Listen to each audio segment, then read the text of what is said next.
You're listening to the Built on Slope Road podcast for Cardiff City fans by Cardiff City fans.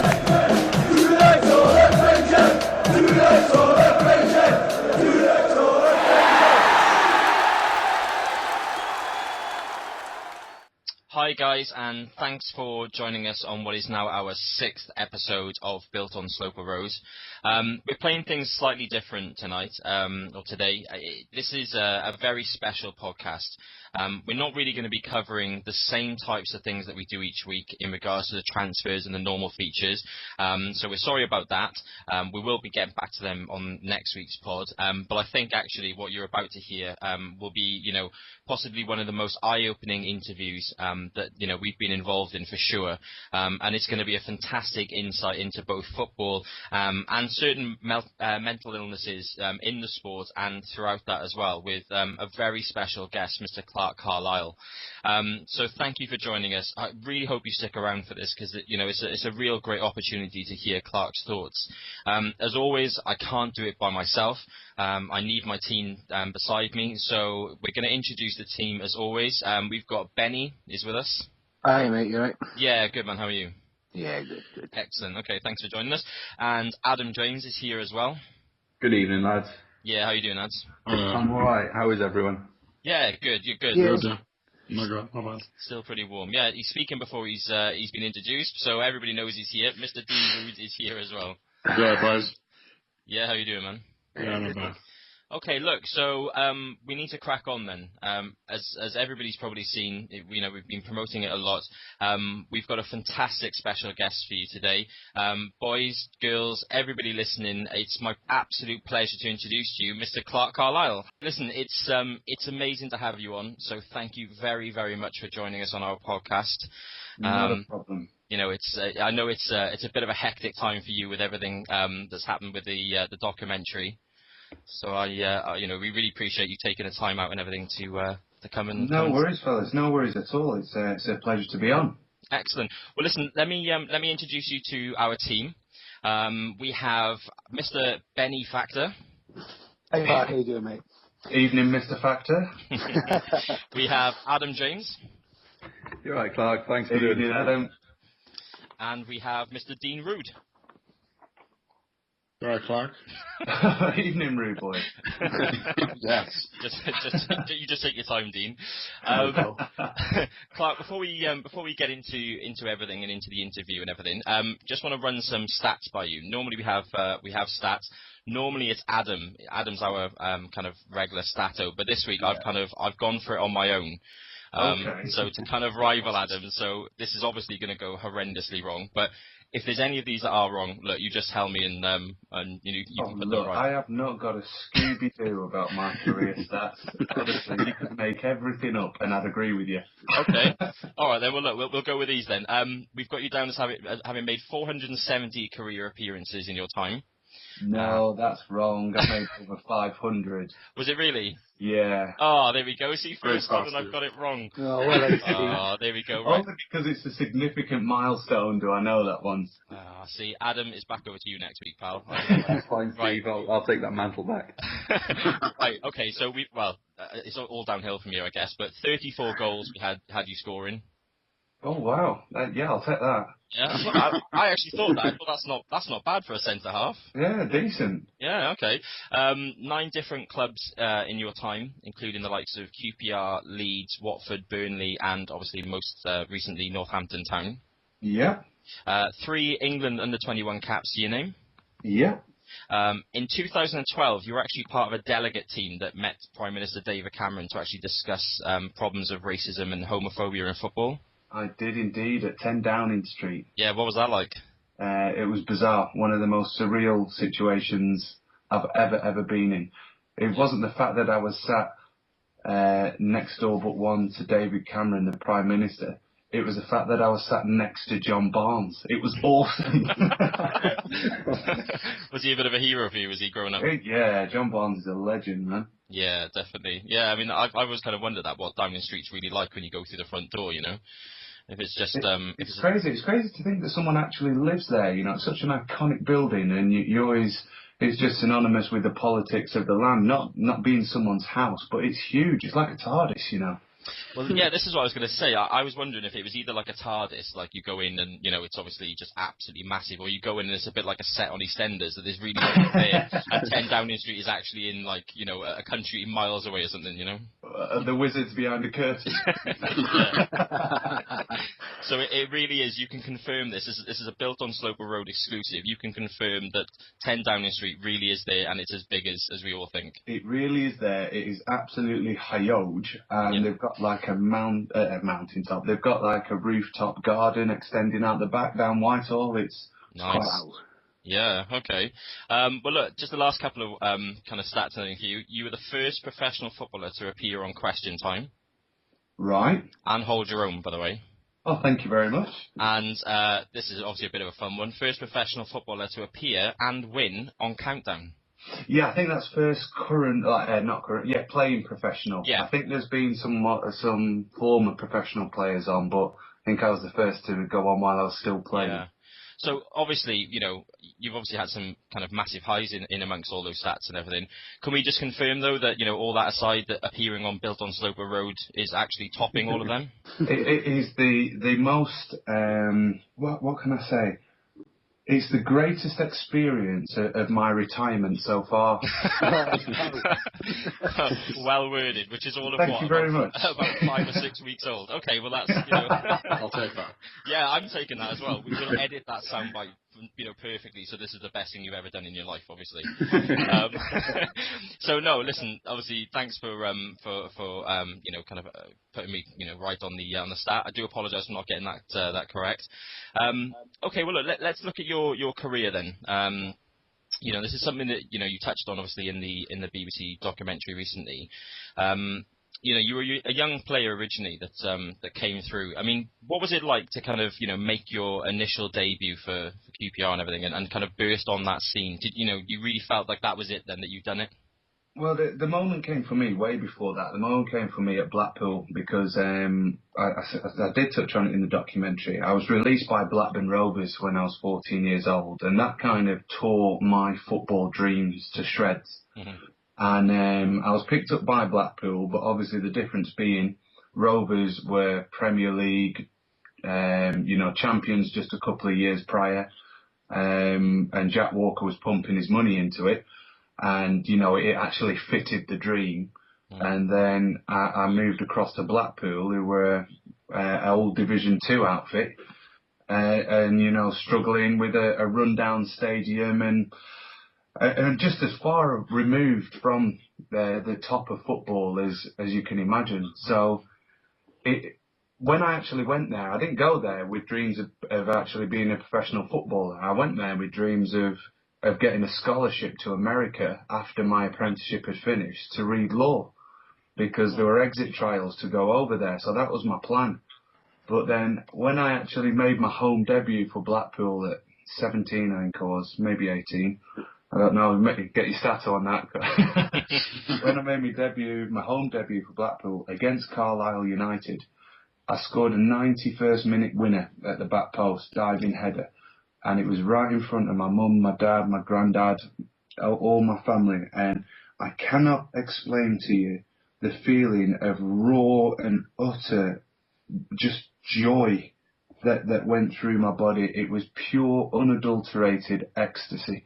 And that was the moment where I felt that A, I'd made it, and B, I love football. Yeah, obviously, you know, we none of us on here can empathise with that, but it's one of those things, I guess, that pretty much every one of us and everyone listening at home will have all dreamt about. You know, in the back garden, you kind of, you know, you imitate your heroes and you score that goal in what is the Wembley final, but to actually do it, that must just be incredible. And as you say, to be in front of all your family as well. It's awesome. You know what? It never leaves you as well. You know the perspective that you have, that you do have icons and heroes and people who you look up to and want to emulate.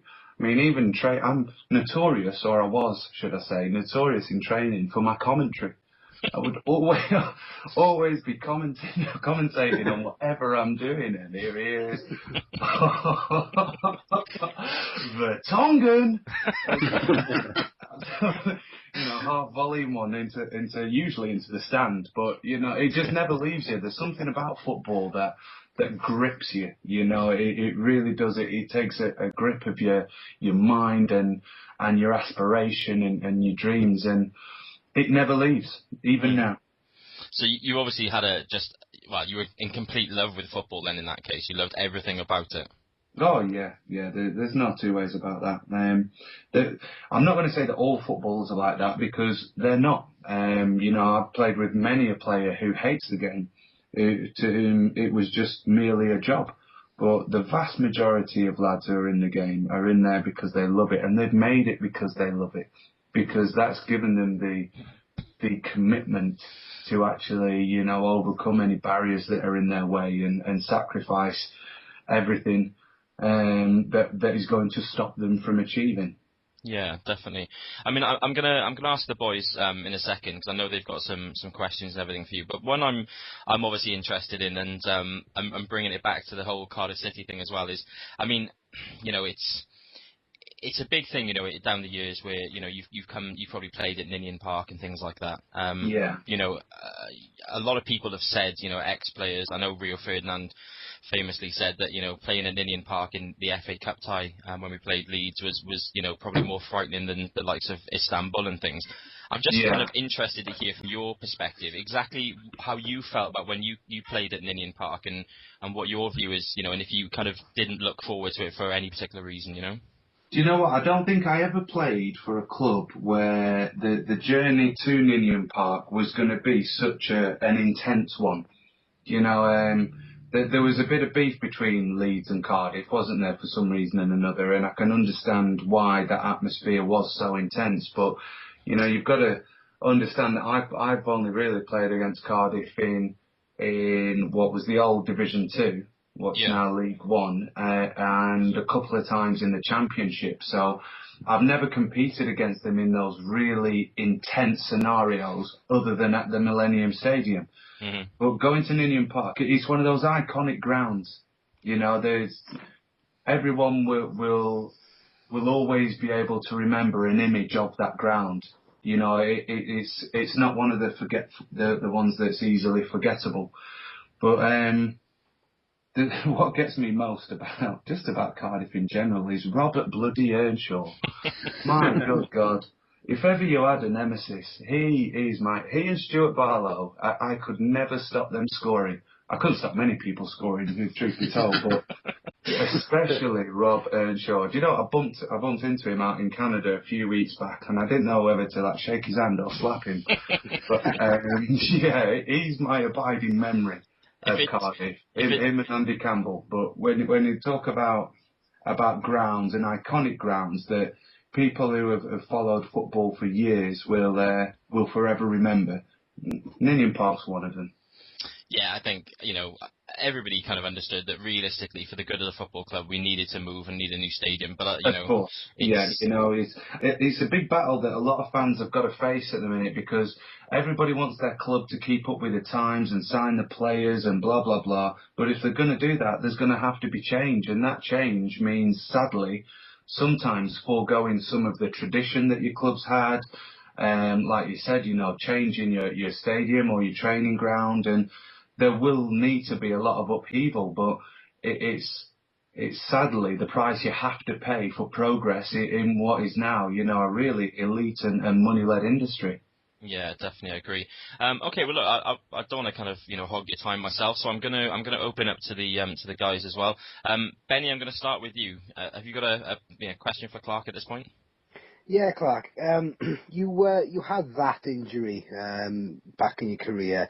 Firstly, I'd like to say that obviously nobody wishes that sort of injury on anybody, and obviously Nicky Maynard suffered a very bad injury this year, which is hard to bear for him.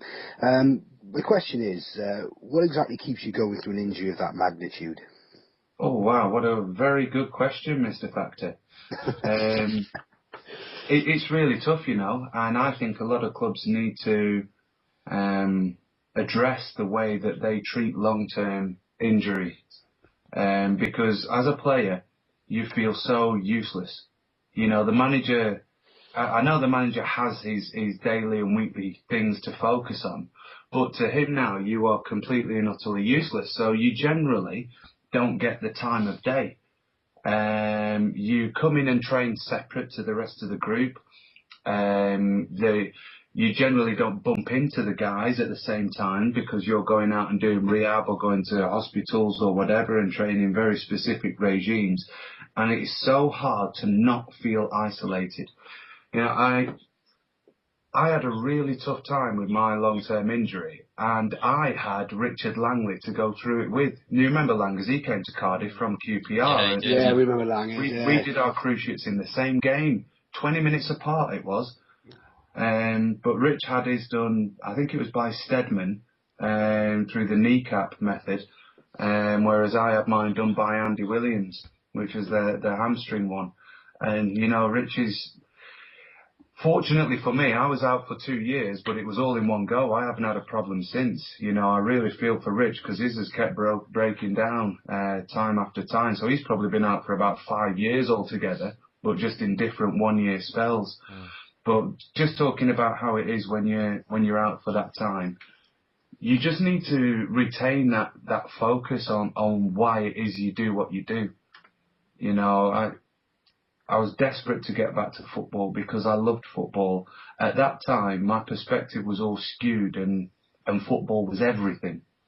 But now, I mean, I went into another long-term injury not too long ago, but approached it completely differently. And the way that I approached that one was just more actually focusing on my personal well-being and my quality of life in the future, the ability to play with my children, to go for walks and stuff like that. So it's all about keeping a focus. And if you can keep your focus and the club can continue to make you feel part of the group and wanted, then I would expect that most people will get through it without too much damage. Yeah. Right. Okay, thanks very much, Clarke. Yeah, good question as well, Benny. It was. Okay, ads. I think you've got one as well for Clarke. Yeah, I have, Clarke. By the way, Langers was my brother's favourite player while he was down at Carlisle City. Was he really? He's got a signed match shirt in his cupboard and all kinds of stuff somewhere. Really? So. Right, let me tell you, Langers was a player. He was one of the best players to never fulfil his potential that I played with. When I got there at QPR, let me tell you, the guy's awesome. He really was. He was a footballer. You know, he was a cultured box-to-box midfielder who could pass the ball and had an unbelievable strike. But, you know, that's just why football's so bizarre. Some people do make it, some people don't. Exactly. There's so many players that don't fill their potential, such as Kieran Dyer as well, and people like that. And it's all due to injuries. Yeah. Well, there are many different factors that can contribute. I'll tell you someone who'll be familiar to you guys. You remember Leon Jean? Yeah. Yeah. See, that wasn't due to injuries. You know, that was due to many other issues. But he was probably one of the most skillful players I ever trained with. I was going to say, out of interest, Clarke, you know, how did you come about there? Where was that link? Where did you play with him? At QPR. When I first got there, Leon was there. Ah, right, okay. Yeah, so, yeah, I mean, look, I think there's regular updates on him now. I think he's tried to get back into football, and there was links. I actually think there was links with Brighton, actually, as early as as recently as kind of last season or the season before as well, where he It doesn't surprise me because he has blistering pace and unbelievable technique, and when you've got those, you've always got a chance. You know, with Leon, it's you know, generally I think he'd be one of the first time mate. It's all about, you know, commitment, dedication, application, not being distracted by many other things. So if he can get himself together, it wouldn't surprise me if he made an amazing comeback. Yeah. Okay. And Ads, I think, you know, to go on to your question, then what you can ask. It actually brings it round to that as well, with obviously lifestyles and things like that. It's from your experience while you were during your football career, did the clubs or the PFA actually have an independent financial advisor for anybody to speak to? Because there's so many players that have fallen into the trap of, you know, like Lee Hendry, Brad Friedel, who have in essence lost everything. Was it a case that they paid you and the club just said, get on with it, there's your wages? Or could you actually speak to somebody at any time that was impartial and arranged via the governing body or something like that? Well, that's a good question, and it's one of these misconceptions about the footballing industry. We as a union, we have a complete financial arm that is there on call for players 24/7. Every apprentice gets life skills sessions where throughout their 2 years they're advised what to do with their money, how to do it, where to go to sort their investments out, and who to trust. And then when they become professionals, the PFA go into the clubs maybe 3 or 4 times a year with the financial team, advising them about things that have come up that maybe, like dodgy film schemes or bad investment companies, and sit the guys down and say, if you need any advice, come to us, we've got it all locked down. Now, you try and go in and tell an 18, 20, 23, 25-year-old guy who's got dollars coming out of his ears that he has to listen to you. It's one of the most incredibly difficult things to do. When you get to the Premier League especially, and most of the Championship, guys have got their own teams of agents and advisors around them. Their agents will push them to special advisors, usually because they're getting a knock-on commission. And we have zero control over that. We can no sooner tell the players where to invest their money or how to spend it than anyone could tell teachers or bankers or guys who work at restaurants or bus drivers. You can't. All we can do is advise and be there 24/7. And then these guys are men, and men make their own decisions. We just have to ensure that when they do fall on their faces, which like a lot of the players do, like you picked out, that we're there to pick up the pieces. But Brad Friedel's a really interesting case, actually, because Brad lost his money investing in an academy. It was actually, he was trying to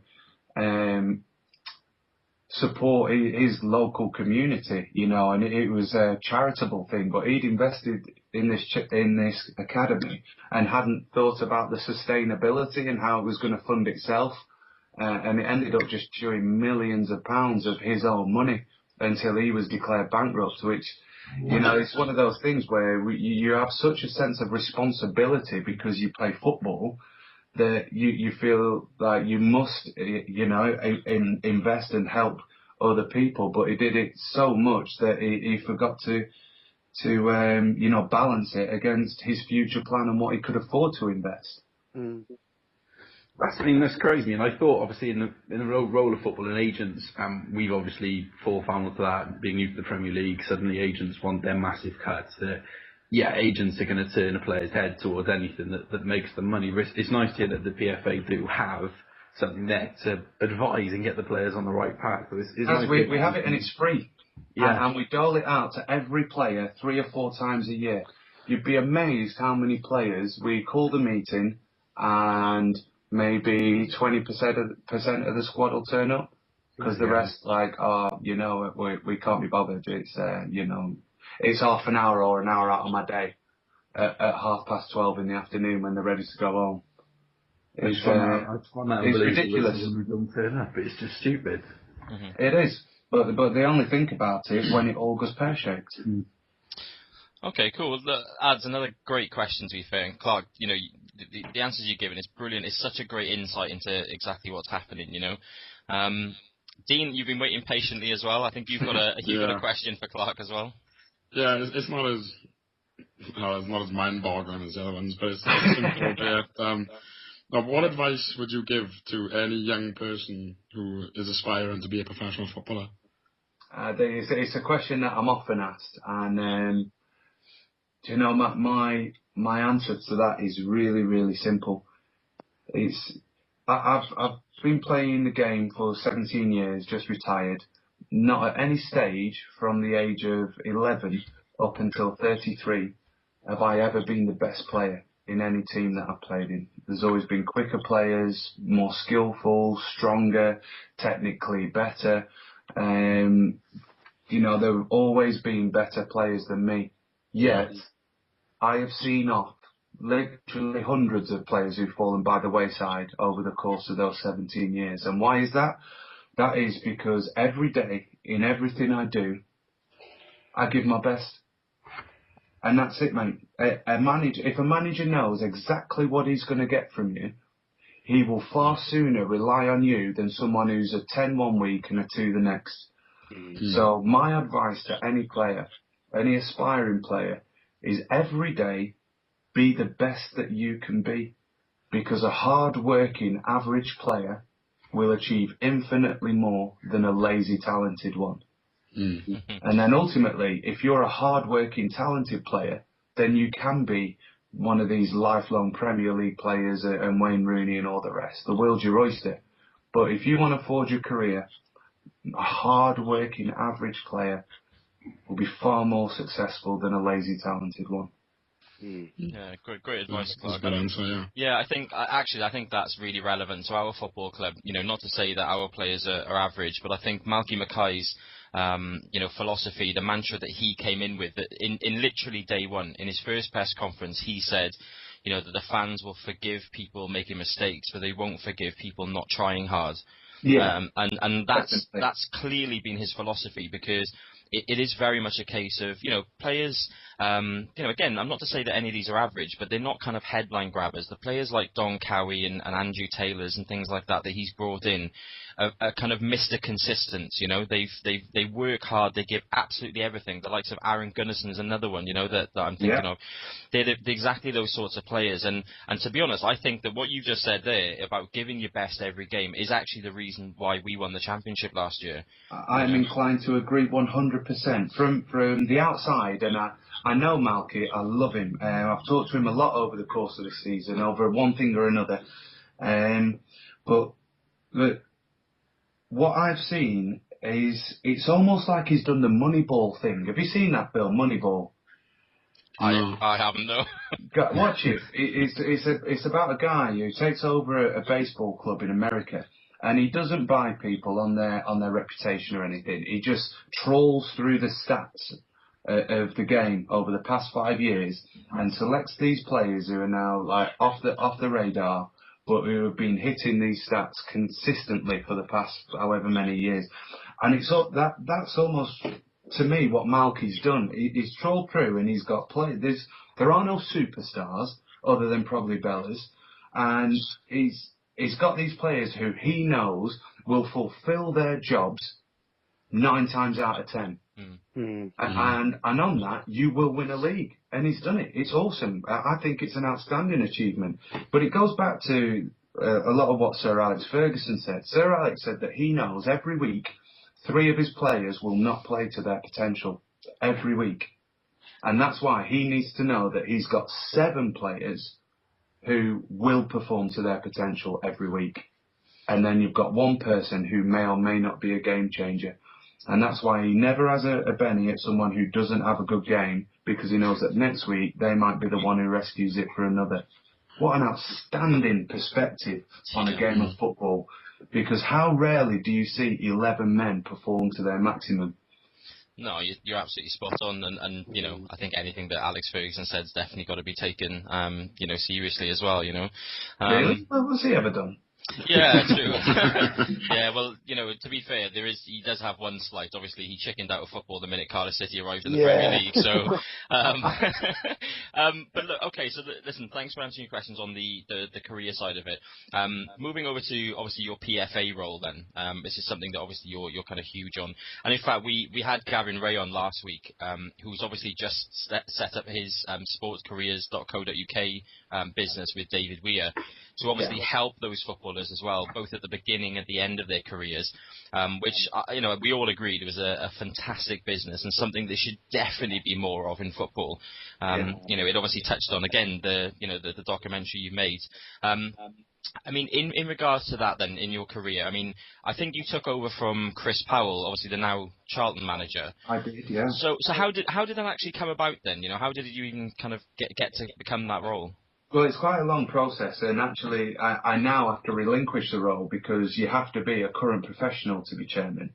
I joined the PFA in the back room, let's say, the management committee back in 2005, and that came about because I was taking part in a church initiative in Watford when I was there, and we were running a 5-a-side on our local council estate, underprivileged council estate, and the club heard about it and they asked me if I wanted to help them with some of their community initiatives, so I did.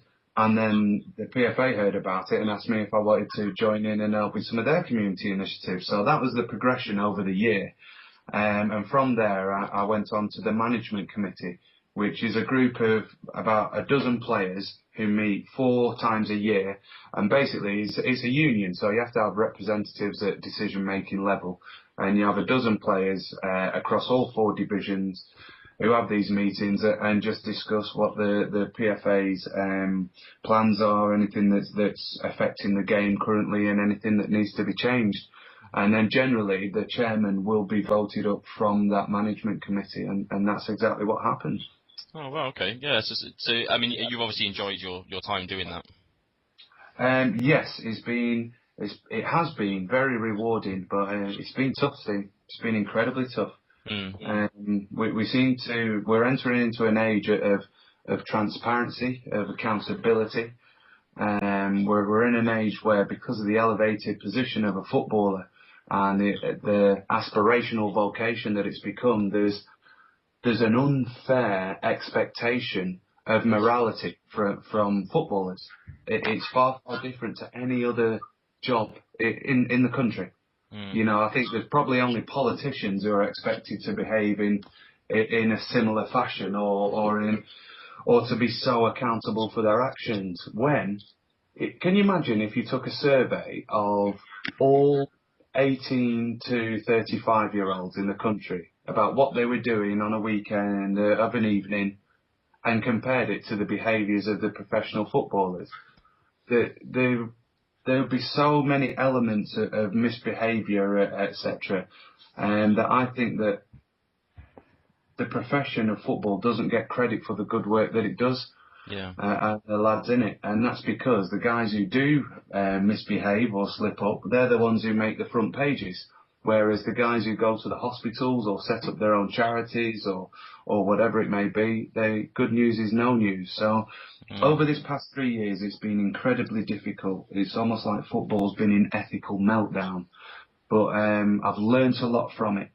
And I've gotten involved in some really, really exciting initiatives that I now know I'm willing to commit, the rest of my charitable life to. So it's been very, very good. Okay, excellent. All right, well, okay, so back to Benny. I think you've got a question for Clarke on his PFA side of things. Yeah, mate. I think generally fans don't realise that despite the large wages, obviously come large bills and expenses. Obviously the mortgages, the cars, it's all relative, isn't it? Yeah. But are footballers given too much too early? Would it perhaps be better for clubs to reward young players based on performances rather than flat large wages, and perhaps a solid compulsory pension, if you like, to fall back on after the short career? And Benny, all of those things are in existence. Oh, right, okay. We have a pension that has we have the best pension of any workforce in the world. That gives guys a non-contributory lump sum on retirement, and if they contribute, then there's a X% match and tax relief and all the rest of it. It's off the scale, but you can't force people to pay into these things. Yeah. Having performance or achievement-based contracts, incentive-based contracts, that's generally what most contracts are. But when a guy does make it, then he gets those massive rewards. Yeah. So it's so hard. You cannot stop people from earning because it is the standard laws of supply and demand. Football is a multi-billion pound industry in Britain alone. So if you're at the top 0.1%, which is what the guys who are in the Premier League are, the top 0.1% of their industry, they're going to earn that amount of money. And we can't stop them from earning that. Also, what you've got to understand is that the average football career is 8 years. Of all those guys who get into the game at 16, there's only 4% will be in the game at 25. Of those 4% at 25, there's only 1% will be there at 35. These guys have to coin in as much as they possibly can in what is an incredibly precarious and short career, because they've committed to that to the detriment of all else, which is why when players don't make it or they do fall by the wayside, they haven't got anything else to fall back on, and the union does have to come to their rescue. So there are all these questions of, let's say, immoral or maybe even amoral levels of earning, but it's all relative to the success of the individual and the financial position of their employer. Nobody says, why does, let's say, I don't know, I don't want to say Brad Pitt because he probably is one of the best in the world. Let's just say Dan Aykroyd. Why does Dan Aykroyd get £10 million a movie? You know, but that's because he's one of the best at what he does. He's not the best, he's just one of the best. And because that's the level of finance in that industry, then he commands that level of income. But no one expects him to have a level of corporate social responsibility that's beyond the normal man.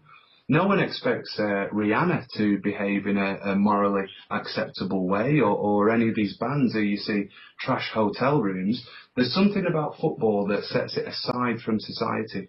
And I think that that's because it's tangible for society. Everyone's kicked a football. Everyone maybe could have or knows someone who could have, should have, would have. And it just sets the game apart from other areas of society. But when it comes to, back to your question, we can't force things on guys. They're men. They make their own decision. And they will earn the money that they're due, however the club structures it. And we just have to advise them and hope that they spend it wisely. Great. Okay, well, thanks for that, Clarke, because obviously, as fans, we don't really know what happens behind the scenes with professional contracts and stuff like that, you know, so that's quite interesting. Thanks very much, mate. Yeah, that's No great. worries. Definitely a great answer. And Ads, I think you've got another one for Clarke. Yeah, I do, mate. I'm going on the route really of sort of coaching staff and things like that on this one, because I can imagine that since you've retired and the documentary's been filmed and things like that, you've been getting a lot more phone calls from players asking advice, and you may have become like a go-to person for players who are suffering in that respect. I'm just thinking, do you believe that there's a possibility of maybe a benefit of a club having somebody who is qualified as a counsellor to identify a player who is possibly suffering from this, or a member of the staff going forward as part of a coaching qualification or a physiotherapy qualification or somebody like that? It's perfect. That is, my plan is, and what I want, I think it's mandatory that all managers and coaching staff, anyone who works behind the scene, well, my plan is that everybody in society, but obviously I'm in the football industry, and I'm hoping that this will be the template. Every employee must have mental health training just like they have first aid training, so that their awareness, even if it's not for themselves, their awareness to spot signs and symptoms in others can be the difference between life and death. It can be the difference between someone just going through quite a tough time and slipping down into severe depression. And that's as long as there's an environment where they can bring that to the table. And that's what I want to create. Not only that, exactly what you said again, I believe that there should be a network within each club. Because the drop-off points in football extend right from under 10s, is it now, under 7s, all the way through to the 35-year-old. So I believe that each club should have maybe 3 or 4 people there who are there on a daily basis, who create that trust and relationship with the players, who they can go to if they are going through anything, absolutely anything, no matter how big or how small, so that there's a qualified, trained person there. And I don't think that person should have any affiliation with the club. So the only way you can do that is to establish something that transcends football. So you get all of the contributors to football, the PFA, the LMA, the FA, Premier League, Football League, Professional Referees Association. Everybody contributes to a pot that's outside of football, and then it's this pot that funds the mental health services within football. And that means that it doesn't matter whether a club is close to financial extinction or you know, whether they're thinking that they want to save money to buy a new player, that the level of care and attention that is attributed to each player and each employee in the context of mental health is not compromised. So I think you've hit the nail on the head there, mate. That was That's pretty much the entirety of my suggestions to David Bernstein. Yeah, Ad's great question, Clarke. Amazing answer as well. Definitely echo. I just want to add something onto it, if I may. I apologise if I'm taking too much time. Go. It was in your documentary. You had that thing with AD Boothroyd as well, where you had that conversation with him. Yeah. And he almost seems scared to approach the subject. Is that something you're going to find a barrier as well? That, yeah, you may be able to get a person in each club or a person for each area to cover 3 clubs maybe. But if you actually put it into the club with a member of staff, you might get that fear factor of talking about it. But you're going to get that fear factor across society because there's still a huge stigma about mental health issues. And you know, a lot of people are joining in with the campaign of educating the next generation, you know, so that they're liberated to talk and speak. But you've got to question who's educating the educators, because if we've got people above them who have those prevalent thoughts that they're so far off the mark about depression or whatever it is, you know, they don't have a grip or an understanding of it themselves, then they're just going to perpetuate those thoughts through the next generation. And their actions will probably be the complete opposite or contrast what it is that they're trying to teach. So, yes, you're right. Anybody who tries to bring this to the table will come up against some opposition because there's still a great level of misunderstanding about what depression is and how there's a continuum through the mental health issues, you know, how stress and anxiety can lead to depression, or you know, how loss and grief can lead to depression, and there's a complete lack of understanding about how they're all intertwined and what they actually are. And until we educate the masses, then, you know, that we're still going to come up against barriers here, there and everywhere. But my plan is to go from the top down. You know, if you get the authorities to buy into the policy change, then you can implement something universally, and every club has to take it on board. And it's only at that point that you can make sure that there's a certain level of application and care at every club. Yeah, excellent. All right, look, Dean, we're going to ask you as well. Dean's been very quiet, Clarke, and to be honest, to keep Sorry, Dean Rude quiet for this long is an achievement in its own. But Dean, we're going to ask you your question. Yeah, I'm going to lower the mood a little with my question now. Like yourself, I suffered with depression for 4 or 5 years after my car accident, and I didn't feel that there was anybody around that sort of understood where I was coming from. You know, it just felt that people were. It might have been, you know, what's the word I'm talking about? Like, they might have been unaware of what they were doing, but they were being quite sort of ignorant towards it, treating it as if I was different, you know? Yeah. If there's anything you could put in place now, like obviously within football, for people to realise and sort of help out people who are suffering from it, what would you recommend, yeah? Like, well, the biggest thing for me, Dino, first and foremost, is are you still making strides forward managing your depression now? You've got the help and support that you need. Yeah, I got, well, I say forced. It was for my own good, really. I got made to see like a psychiatrist, and I went to see counsellors, and like, and is it working for you? Yeah. I'll never be fine from it because obviously like car accidents and things are quite serious things. But on a scale to how I was, you know, I'm nowhere near as bad now. I'm just sort of, you know, I can't really explain it. I'm better, really. Good. It's just because I had the support, but I know a lot of people won't. Yeah. Won't take the support because they look at it as a negative thing, and people will look at them as if they're different, you know. Exactly, you're so right, and a lot of people who don't understand the illness look at you with pity, or look at you as though you might be a charity case, or you've got special needs or something like that. And this is one of the greatest barriers to people coming out and speaking about their mental health issues.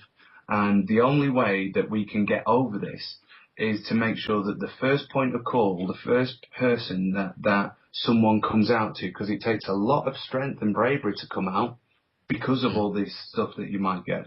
That first person who you talk to is empathetic. sympathy's no good when you're going through it. You know, it's absolutely no good whatsoever, because someone puts their hand on the back and says, "Oh, poor you," oh, blah, blah, blah. You know, that does nothing but compounds any shame or embarrassment or feeling like you're putting someone out. What you need is you need to be able to speak to someone who says, "Howdy, fella, I know exactly what you're talking about because I was there." And then they bounce off a few of the feelings that they went through, and you can resonate with that. You're like, yes, I know exactly what you're talking about. And you need to have that connection with somebody who has been where you are. And more importantly, you need to see that that person is now in a good place. You know, because so you've done two things. It's taken you out of your isolation, but also it's given you like visible, a visible representation that there's progress that can be made. So that's what I think, that the entirety of that, the whole system, you know, of people at the club, I don't think they should just be qualified psychiatrists or whatever. I think they have to be people who are qualified but are sufferers themselves, who can empathise with the feelings of what that person is going through. I've had so many players come to me and ring me up and say, "Clarke, I really need help, but I don't want to talk to anyone at the uni because I don't want to talk to any counsellors because they just don't know. I don't want to be in the system." So, you know, I will sit and talk and relay my experiences to them. And it's in that connection, like, my God, that's exactly what it was. You know what I'm talking about. That's where you liberate people from their isolation. And then you give them permission to offload all their stuff that's going through their head. And immediately you'll see progress. So, in answer to your question, Dino, you need a person on hand who understands, who has been there, and who can show that there is progress to be made. And then from that, you can start to make small steps together. Yeah, that Dean, fair play to you as well, you know, for putting yourself out there on that one. Yeah, I realise I kind of like, I waffled on it, but no.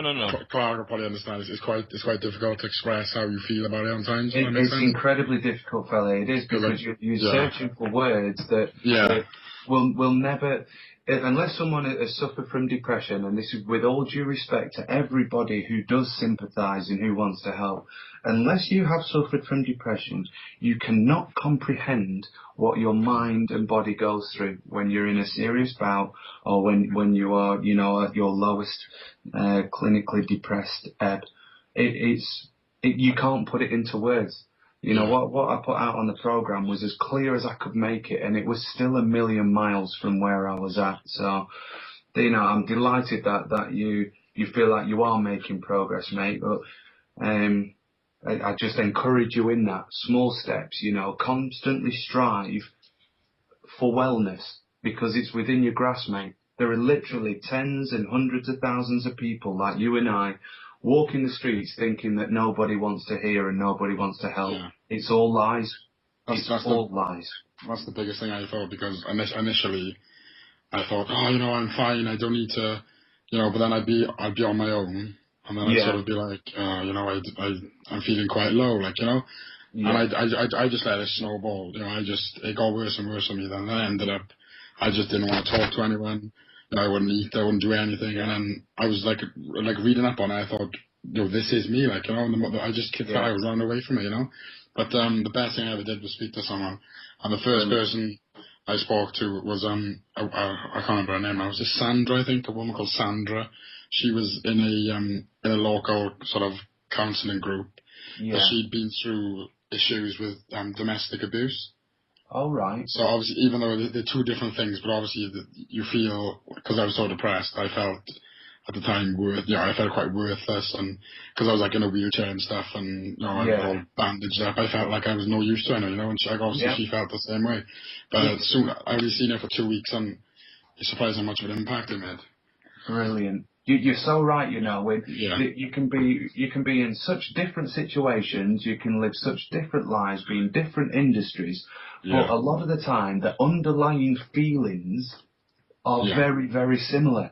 You know, and I think that's why there's been such a response to the programme, because even though it was about a footballing life, it wasn't. It was about a life with depression.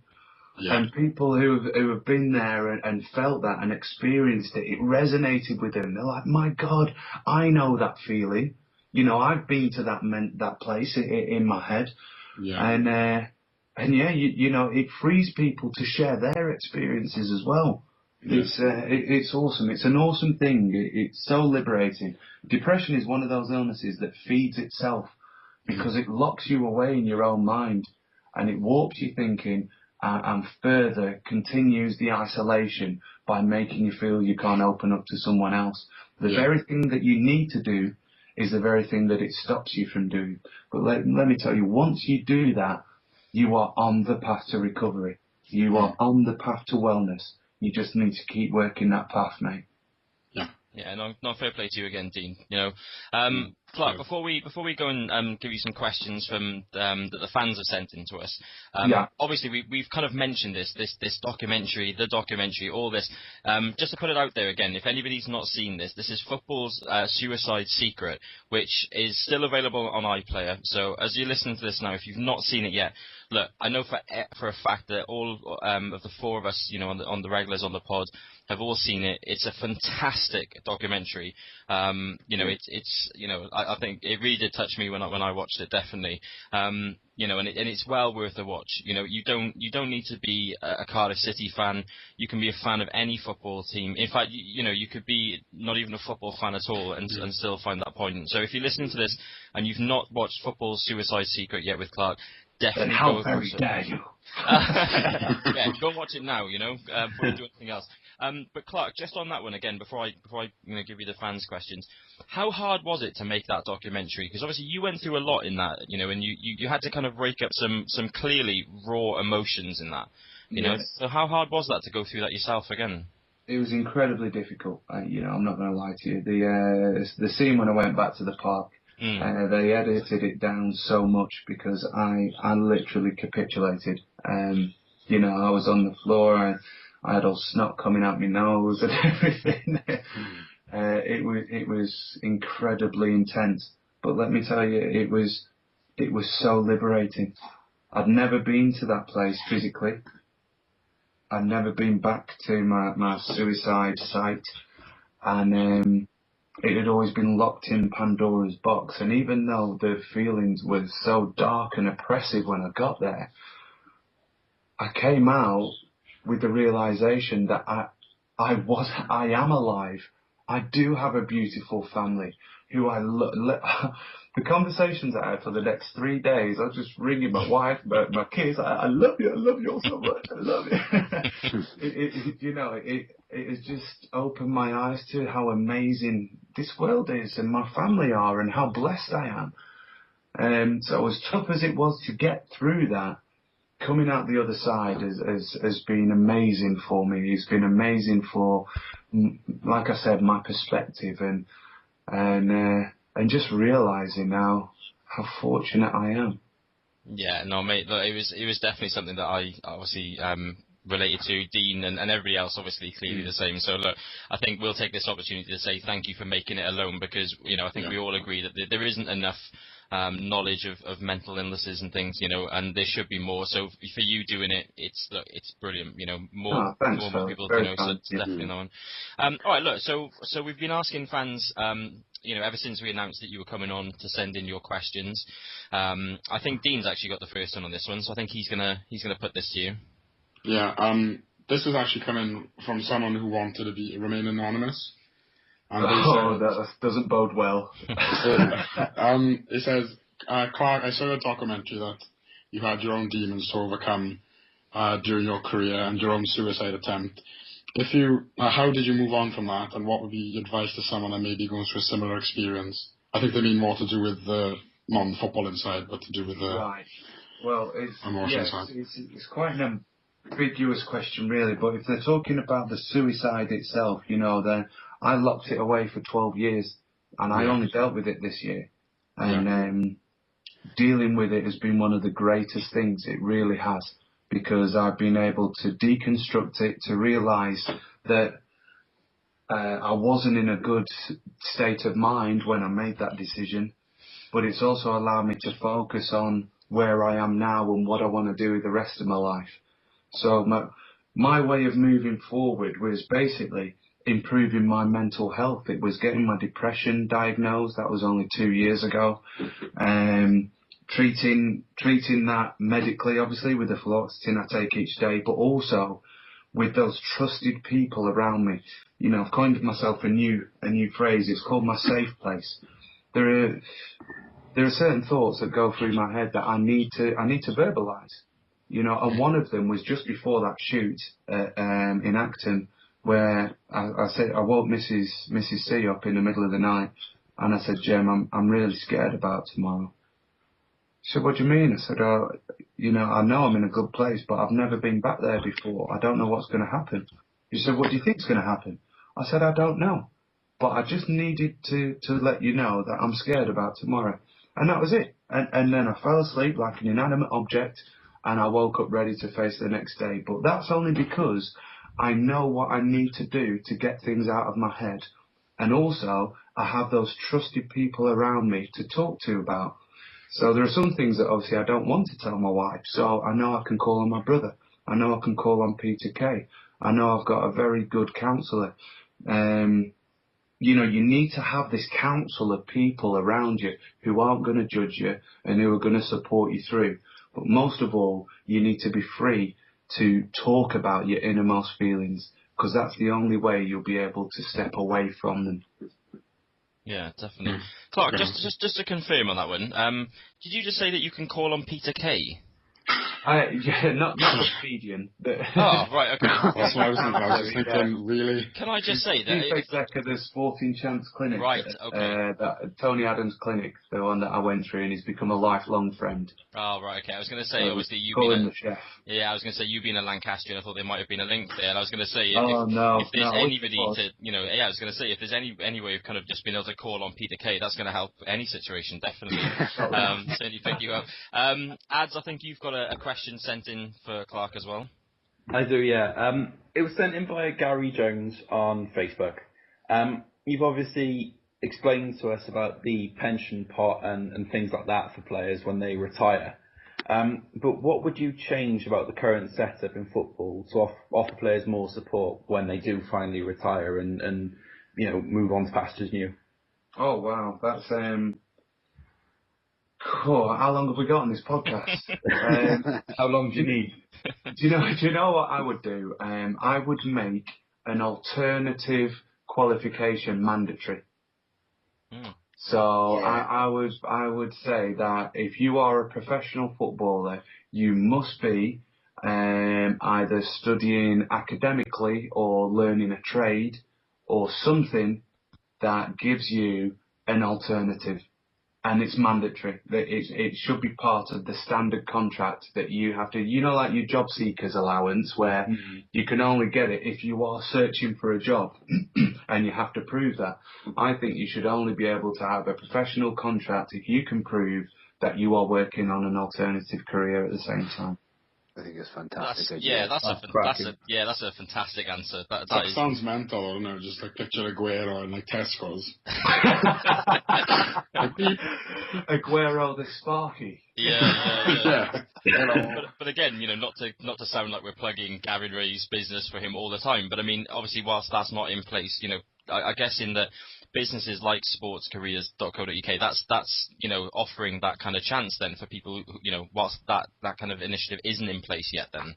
No, it's not. You know, like I said, the union does everything within its power. You know, we spend, I think it's nearly £12 million every year on education of players, on paying for.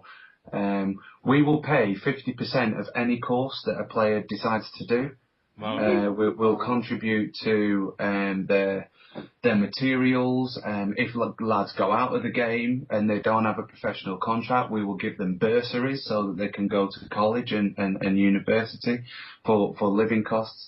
The PFA they pay through their nose every year for players to get to get a new career or to get retrained, but it's only the guys generally who have already fallen off who take advantage of it.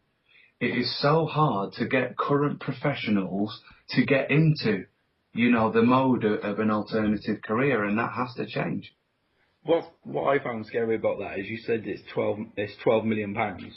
Yeah. I mean, Wayne Rooney earns just over 10 million annually based on his reported £200,000 a week. That's not a lot, really.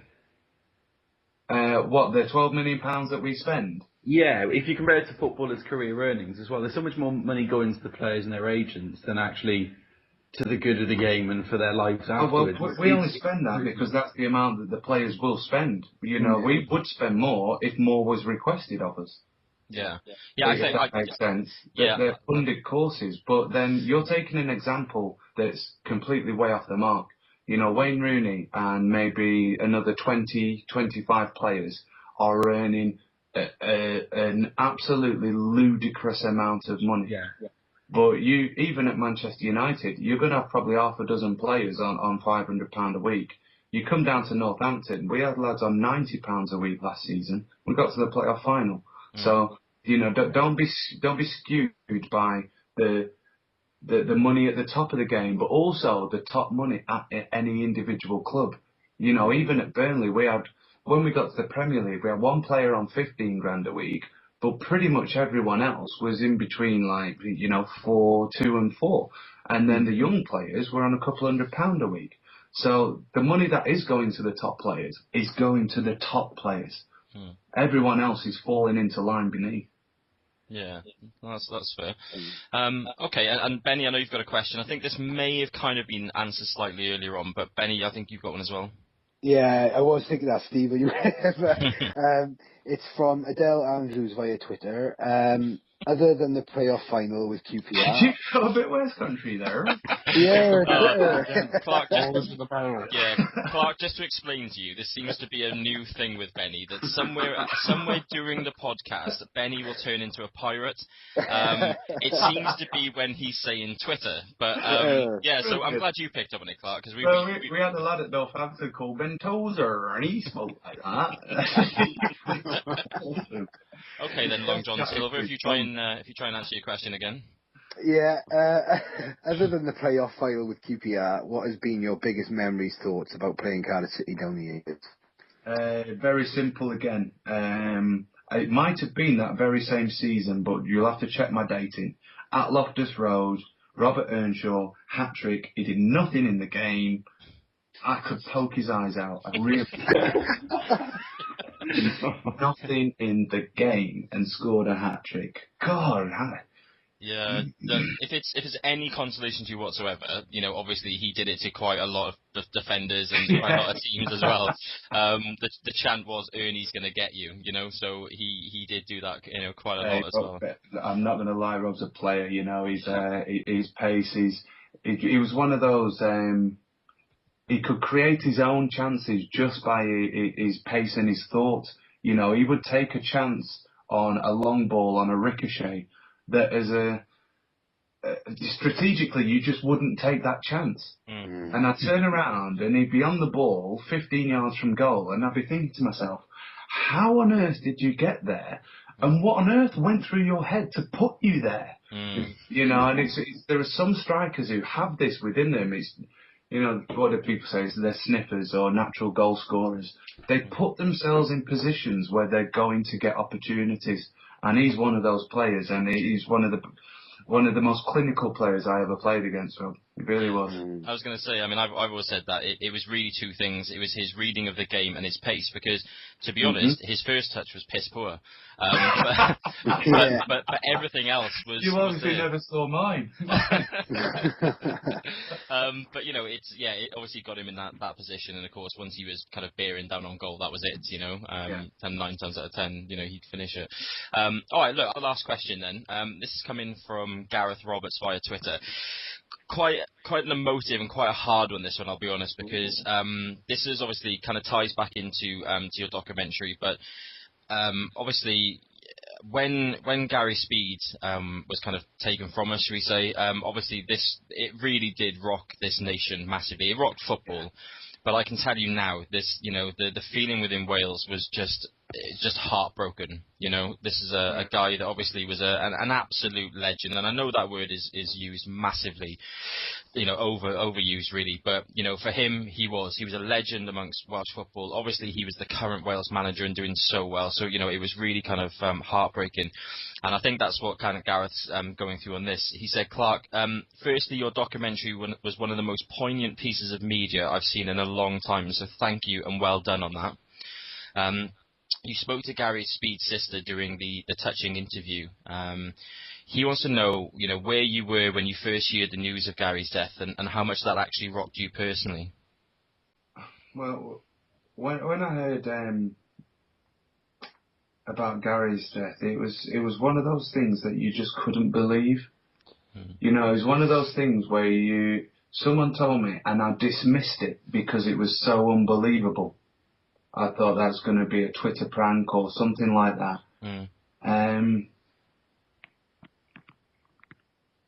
It was really quite emotional because it brings everything home to you.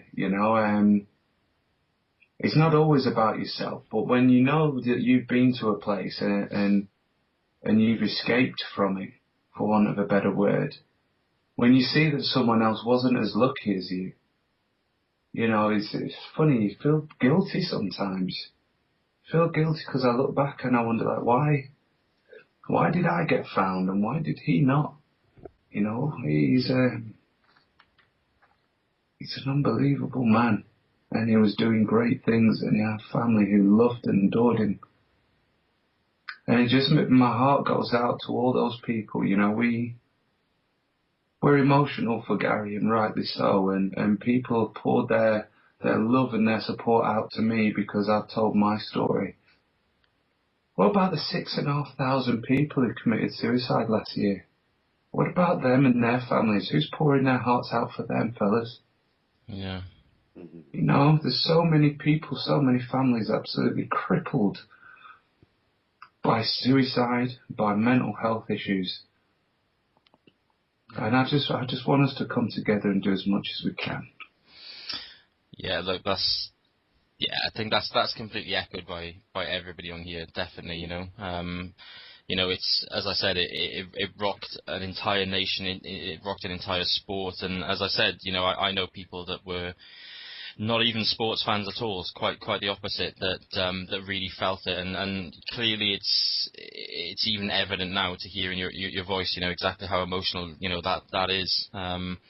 So I thank you firstly for answering it as honestly as you did there, because I think we can completely empathise with exactly what you're saying there, and everything that you're feeling. I think every one of us, and I'm sure every single person listening to this, can feel exactly the same. So thank you on that.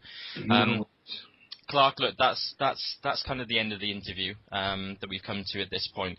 Look, I just want to thank you, on behalf of everybody listening, but me personally as well. Look, this has been, again, an incredible interview to even be part of. I genuinely feel kind of lucky to even be, speaking at this point, and talking about what we have. And look, if this plays any part in kind of influencing anybody to seek the help that they've wanted to, then look, I'm sure that Benny, Adam, Dean, myself feel exactly the same. Look, thank you. Thank you for taking. No worries, guys.